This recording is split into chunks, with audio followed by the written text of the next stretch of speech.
Hello Internet and welcome to this day in history for the 26th of November. Now, I have been told repeatedly that since not everyone is as interested in history going as far back as possible as I am, I should at least to a certain degree try to stick as close to our own time as possible. But seeing as what happened today, going as far back as I almost can, is actually the most interesting thing that happened today, and it's my channel and I'm not exactly going to be losing a lot of ad revenue from talking about what I want to talk about. All I have to say is nyeh. So where are we today? We are in 43 BC, and we are in Rome where a law was passed that meant the foundation of the second Triumvirate. Now, the first Triumvirate, of course, had been Julius Caesar, Marcus Crassus, and Gnaeus Pompeius, who had been ruling Rome as a group for quite a few years, right up until everything fell apart. Marcus Crassus was killed in battle. Caesar and Pompey, of course, fought some rather memorable battles between them up until the end of that particular civil war that left Caesar in control of the Republic. But after Caesar's death and another round of civil wars, the victorious Caesarian party, if you want to call it that, meant that a new line of rulers of Rome should be put into place, and that was the second Triumvirate. More specifically, Caesar's nephew Octavian, Caesar's best friend and old war buddy Marcus Antonius, and another person of some kind of well-financed the whole thing, namely in this case a fellow by the name of Lepidus. And they divided the government of the Roman Republic between themselves. Of course, the Senate was still formally in charge, but the triumvirs had created a system that worked for them. Basically, Octavian would rule the West, which was at the time Italy, Spain, and France. Anthony would rule the East, which means Asia Minor, Egypt, and the Middle East, as well as Greece, while Lepidus would rule the Roman areas in Africa. Well, North Africa, naturally. This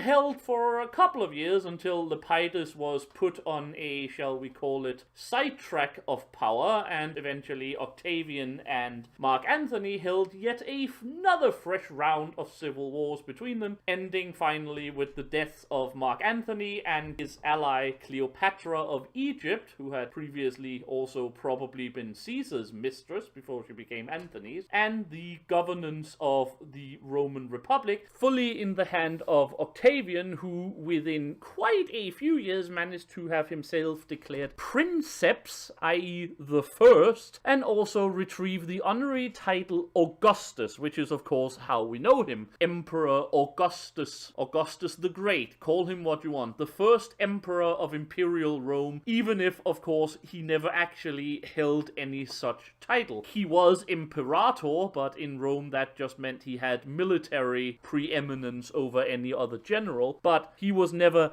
emperor as we understood it, since that title didn't really come into being until quite a few years later, almost a century in fact, after the fall of the Julio-Claudian dynasty. So why am I talking about this? Well, beyond the fact that it is an interesting piece of history, the foundation of the second triumvirate was more than anything the last step towards the creation of the Roman Empire and the fall of anything but the painted facade of the old Roman Republic. Now, this process had of course already taken place for some time. It has actually stretched back to the days of another round of civil wars almost 60 years before, between two gentlemen by the name of Sulla and Marius. But it was after the death of Caesar and the defeat of the Senate supporters in the particular round of civil wars that followed Caesar's death that the last gasps of the Republic was snuffed out. At that point, it was merely a matter of time until someone established himself as not just a strong man, but as a strong man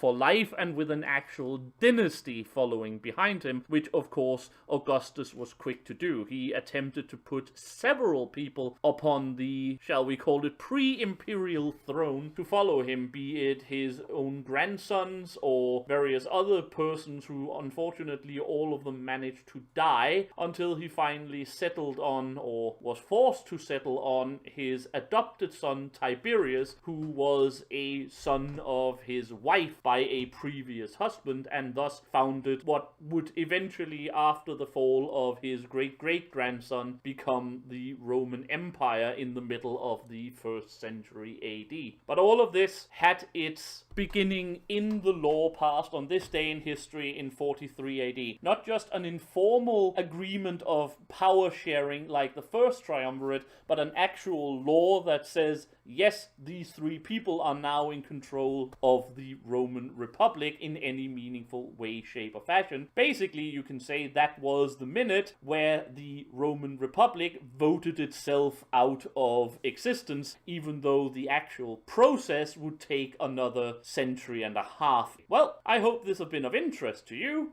Until next time, I have been the Sage, and I wish you all a very happy day.